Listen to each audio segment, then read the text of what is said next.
Partners van Culinaire Live zijn Hannen de Bekker, Zon Fruit en Vegetables, Goerts Asperges, Lindeboom, Olderhof, Slagerij Wim Jacobs, VHC Rooswinkel, Schmid Zeevis, Van Appeven, Sunberry en Van Driegroep.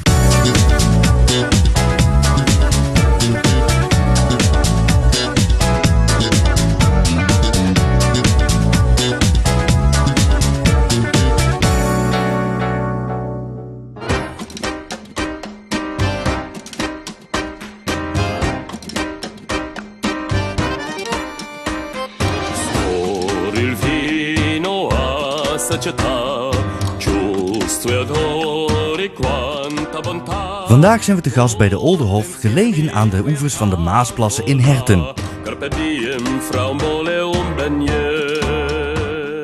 Naast het hotel en restaurant ligt het congres- en eventcenter Olander, waar we vanavond de gasten zullen ontvangen tijdens Navenant Culinaire Live.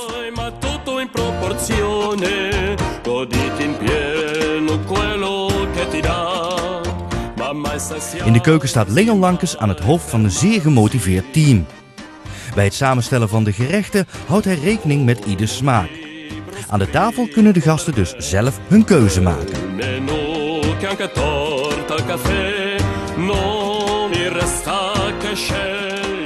Dag dames en heren, welkom bij weer een nieuwe uitzending van Navenant Culinaire Live. In de prachtige ambiance van Olderhof ontvang ik mijn gasten en gaan we genieten van de culinaire kunsten van chef-kok Leon Lankes. De gasten gaan zo dadelijk een toffe plaats nemen voor het voorgerecht, want nu bereid wordt in de keuken. En daar gaan we hier samen even naar kijken. Welkom bij de restaurant Olderhof. Ik ben chef-kok Leon Lankes. Wij gaan vandaag voor u 4 lekkere voorgerechten maken. Onze bedrijfsfilosofie is dat de mensen van alles kunnen proeven.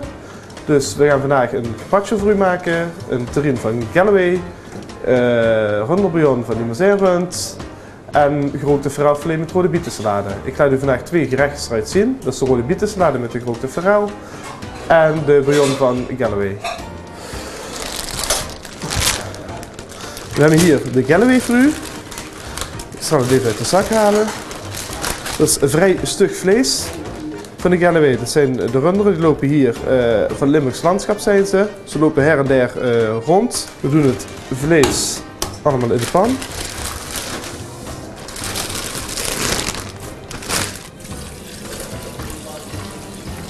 Dat het vlees goed onder staat. Nou, dan doen we daar nog wat zout erop en dan zetten we het op het vuur. In de tussentijd gaan we het pakket snijden daarvoor. Dan hebben we wortel, prei, knol staat erin ui nodig. Snijden we gewoon in grote stukken.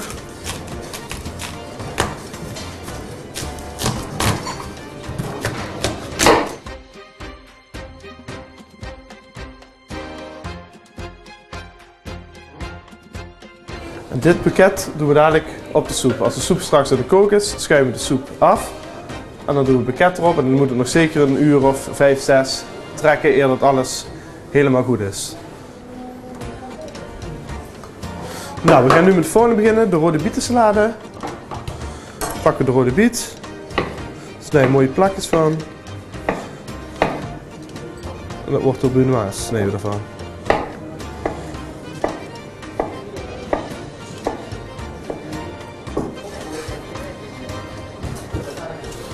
Nou, met de andere producten doen we hetzelfde, snijden we ook even allemaal mooi brunoise.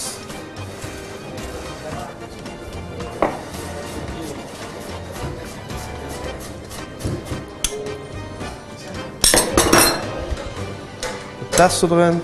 Pesto is een mengsel van allemaal verse kruiden met olie.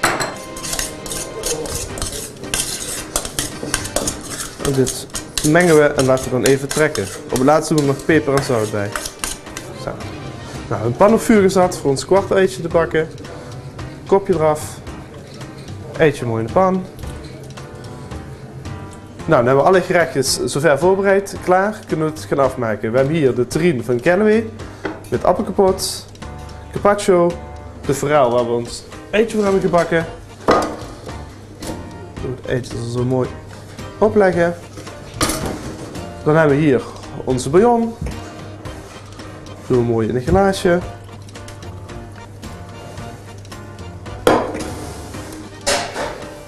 En als finishing touch doen we er een beetje truffelroom op. Nou, ik zou zeggen, smakelijk eten. Inmiddels rijd ik de tolfel met Jan Teunissen van Oldenhof, directeur-eigenaar, zo moet ik zeggen. En met Rick Renders, de sommelier. En Rick, ik wil graag bij jou beginnen. Ik schakel meteen over naar het Nederlands, want dat is wat netter in deze. Hier staan 4 wijnen die jij uitgekozen hebt voor het diner wat de mensen hier vanavond gaan genieten. Ja, waarom deze 4 wijnen? Nou, we zijn de wijnen van Torren zitten erbij, Wijngoed Torren van Harry Vorstelen. We zijn trots op de streek om dat te mogen promoten. We hebben ook een Siciliaanse wijnboer, Gigi Vanna. En hoe verhoudt zich dat, wijn van Torren en Siciliaanse wijn? Sorry? Hoe verhoudt zich dat, wijn uit Torren en Siciliaanse wijn? Nou, het sluit goed aan bij de Oldenhof filosofie, puur, vers, eerlijk. We werken graag met vooral eerlijke producten. En het is ook nog allemaal lekker. Ja. Is het zo dat voor jou ook als een sommelier belangrijk is dat je kijkt naar wat de streek te bieden heeft? Of zeg je van nou, het gaat mij puur om de goede wijn te vinden? Nou, het is wel... Het moet sowieso een goede wijn zijn. En als het dan ook nog in de streek te vinden is... Dan geniet dat jouw voorkeur. Ja, precies. Ja. Ja. En het is leuk om dat te laten proeven. Ja, mooi. Hier staan, mag ik zeggen, 4 mooie wijnen. Ja. Als je er nu 1 uit zou mogen kiezen om te proeven, want we doen natuurlijk ook altijd even proeven. Welke zou je dan kiezen? Nou, het lijkt mij wel heel leuk om de wijnen van Wijngoed Torren te laten proeven. Daar heb ik voor uitgekozen de Pinot Gris 2011. Ja. Dus dat wil ik graag laten proeven. Ja, mooi. Dan gaan we dat doen. Ik heb hier... Jij doet toch gewoon mee, Jan? Ja, tuurlijk. Ja, gelukkig. Zou ik niet willen missen. Ja, Jan, dan meteen even een bruggetje naar jou. Beleef Oldenhof. Daar heb jij het natuurlijk over, dat is je filosofie hier. Ja. Als we hier rondkijken naar Vanant Culinaire Live, is dat een beetje de filosofie met Beleef Oldenhof ook? Qua type gast sluit dat natuurlijk volledig aan. En wat wij vooral met het Beleef Oldenhof bedoelen, dat is met name dat wij de gast weer gezelligheid aan tafel willen laten proeven. Ja. En gezelligheid bedoelen we eigenlijk mee een stukje het keukentafelgevoel van vroeger. Om dat toch weer terug te brengen aan die tafel. Bedoel je dat ook dat je misschien wel een beetje het, niet negatief bedoel, maar een beetje het stijve karakter van het dineren wat wij kennen er vanaf wilt halen? Nou, ik ga heel graag in sterrenrestaurants eten en dat vind ik fantastisch. Maar onze filosofie is juist anders. De kwaliteit moet helemaal top zijn, maar wij willen niet die afgemeten porties en dat van tevoren vastgestelde menu eigenlijk serveren. Wij geven graag de gast aan tafel de keuze in die gerechten. Dus als we vaker in Italië kijken, in de Toscane of in de Piemonte. De lange familietafel. De lange familietafel en een stukje interactief tafelen. Ja.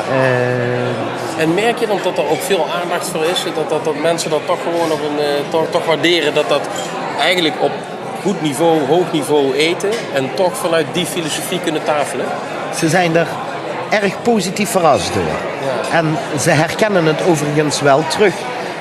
Heel vaak uit hun eigen jeugdtijd. Mm-hmm. Die gezelligheid aan tafel wat dan toch terugkomt. Omdat het toch wat informeler is van karakter. Gewoon de oude keukentafel thuis bij papa. De oude keuken bij papa mam. En ja, dat wordt toch wel op prijs gesteld. Het is weer eens iets anders. Ja. En Rick, als ik even terug naar jou kom. Hoe zie je dat eigenlijk met de brug, zeg maar zeggen, naar de wijn toe? Zijn mensen dan ook anders met wijn bezig op het moment dat ze informeler, zal ik maar zeggen, aan tafel zitten? Nou, het is voor mij een grotere uitdaging om ook bij de verschillende gerechten die op tafel staan een wijn te serveren, een passende wijn. Het is natuurlijk zo dat je verschillende gerechten op tafel krijgt.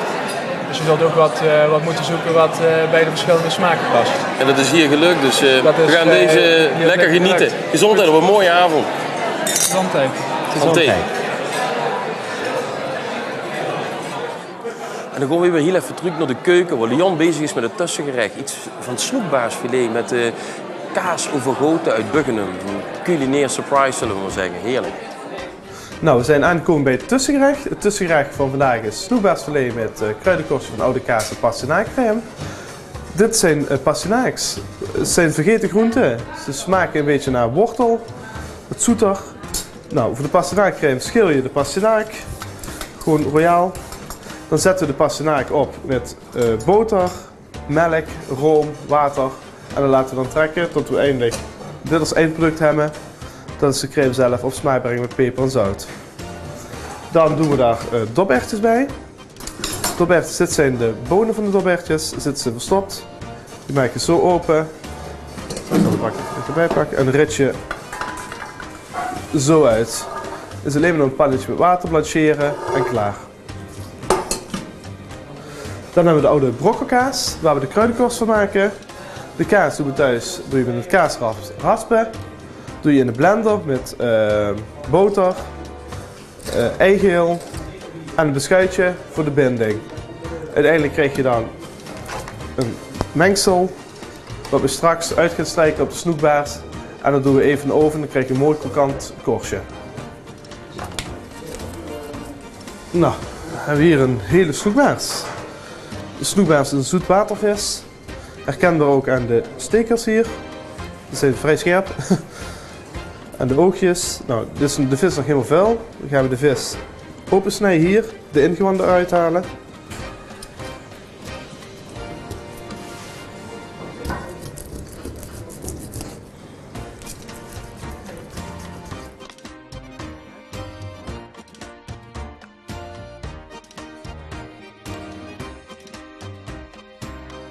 Het is heel belangrijk dat we dus de vis doen schubben. Dus hier, je ziet allemaal schubjes. Houden de vis hier vast. Pakken een mes. En dan gaan we pakken ze een beetje in de wasbak.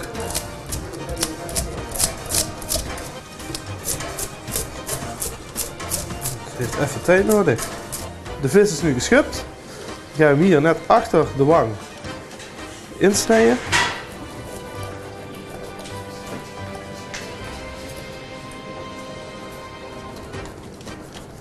En dan gaan we hem over de graat lossnijden. Tegen de graad aan.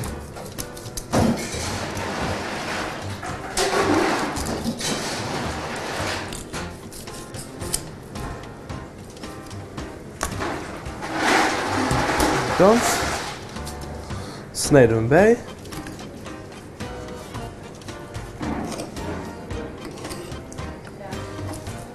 Hier hetzelfde.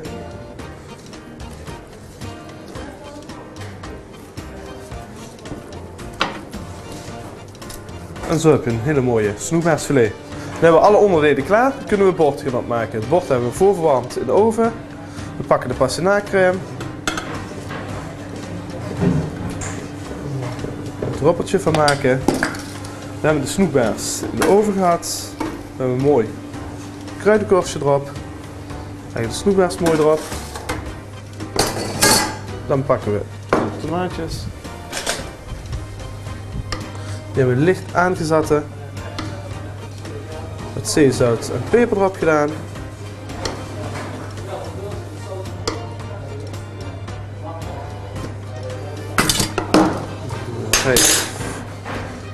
Kijk er ergens op.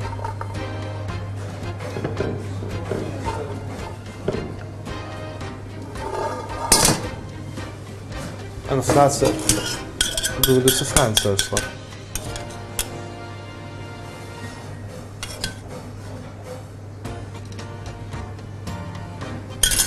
Nou.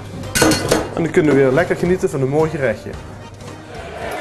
Inmiddels zien de mensen heen genieten van heerlijke snoekbaars. En ik deel de toffe met Tom Rietveld van Smit Zeevis. Hartelijk welkom Tom, fijn dat je er bent.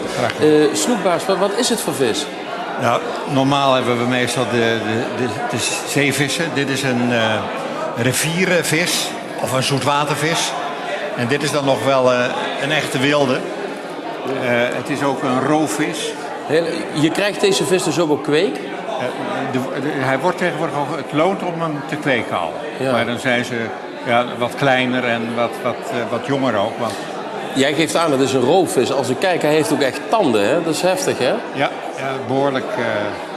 En je ziet ook hier de bek en de vorm van het beest. Hier is ook ooit de Citroën Snoek op gebaseerd. Oh ja, natuurlijk. Ja, je ziet het.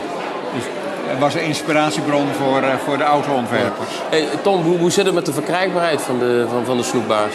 Nou, hij is vanaf de volgende maand, dus er zit een seizoen dat hij gesloten is. 2 maanden vanwege de paaitijd.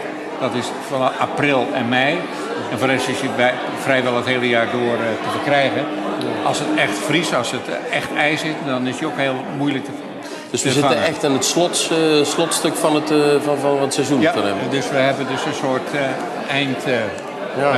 Hoe groot kunnen ze eigenlijk worden? Hoe groot kunnen ze eigenlijk worden? Nou, dit is wel een van de grote soorten. Maar ja, als je zo'n beest door laat groeien, dat kunnen heel groot worden hoor. Echt huge. Ja. Zeg, Tom, maar dit is echt een mooie kanje van een vis. Tom, hij ziet er prachtig uit. Jullie als Smit Zeevis hebben ook een webwinkel. Ja, sinds 2 jaar zijn we daarmee eerst aan het proefdraaien. Nu draait het zeg maar volledig. En we zijn nu in staat om via de webwinkel vis overal in het land bij de voordeur voor een particulier ook te krijgen. Smit is eigenlijk een leverancier van restaurants, cruiseschepen. Ja, men kent Smit gewoon van de horeca, maar op het moment dat je dus nu ga je naar de particulier toe. Maar is het voor de particulier niet heel vreemd? Ik wil toch eigenlijk als particulier het visje zien wat ik ga kopen? Ja, maar ze kunnen er helemaal blind op varen dat het kerstverse vis is. Op de website is dat ook heel duidelijk aangegeven. Ja, dat snap ik dat jij dat zegt.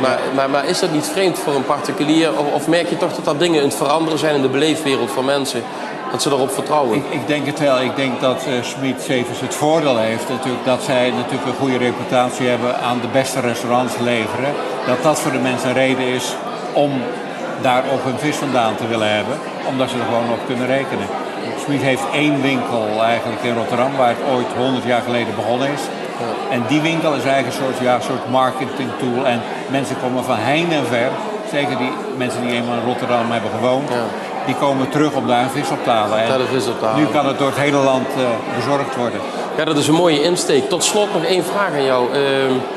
Wat vind jij van asperges? Asperges, ja, dat is er al, hè, maar de echte tijd gaat komen. Dus ik kijk met spanning vooruit voor het echte seizoen. Ja, mooi. En dan mooie zalm erbij natuurlijk. Ja, dat moet in jouw geval. Fijn dat je hier was. En wij gaan heel even naar de keuken toe, want Leon is bezig met de bereiding van het hoofdgerecht. En daar zit het witte goud van Limburg in. Tom, dankjewel. Prachtig, dankjewel. Nou, we gaan nu beginnen met het hoofdgerecht. Dat is procureur met Limburgse asperges en peterseliekrultjes. Nou, hier hebben we de asperges. De asperges zijn al geschild. Wij als bedrijfsfilosofie doen de asperges sous vide bereiden. Dat wil zeggen, ze gaan in een vacuümzak. Daar doen we de smaakstoffen bij. Boter. En zout. En een scheutje water. Dit doen we dan allemaal vacuümeren. Het gaat de oven in. Na 20 minuten is het goed en dan zijn de smaakstoffen helemaal erin getrokken. Nou, zoals u ziet hebben we dat bij meerdere soorten groenten gedaan. We hebben dat bij de groene asperges doen we dat. Bij de meiknolletjes doen we dezelfde methode aanhouden. En bij de witlof kan dat ook. Het kan in principe bij alle soorten groenten kunnen we sous vide bereiden. Nou, hier hebben we een mooi stuk procureur. Dat is van een scharrelvarken wat in de Ardennen rond zit. Wordt daar geteeld. Het is gewoon puur, de vetten zijn puur natuurlijk. Ze zijn afbreekbaar. De vetten zijn heel belangrijk dat die erin zitten voor de maaltijd van het vlees. Is ook tevens cholesterol-arm. Dit proces doen we weer hetzelfde. Gaan we in de vacuümzakken doen. Doen we ganzenvet bij, verse kruiden. En dat gaat dan in de oven ongeveer 90 minuten. En dan krijg je zo, dus zo komen ze dan eruit en dan heb je botermals stuk vlees. Dit vlees gaan we dan, voordat het meegaat, snijden we een stuk vanaf. En dat kunnen we thuis dan in de pan mooi bakken. En dan voor het meegaat doen we het mooi trancheren.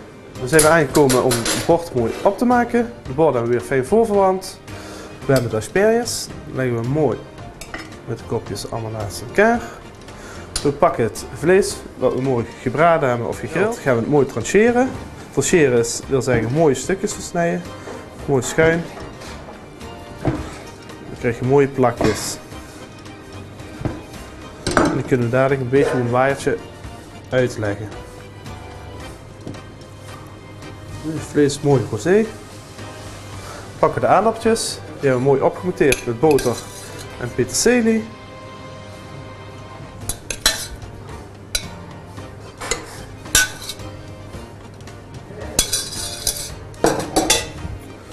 hebben we wat boter gesmolten.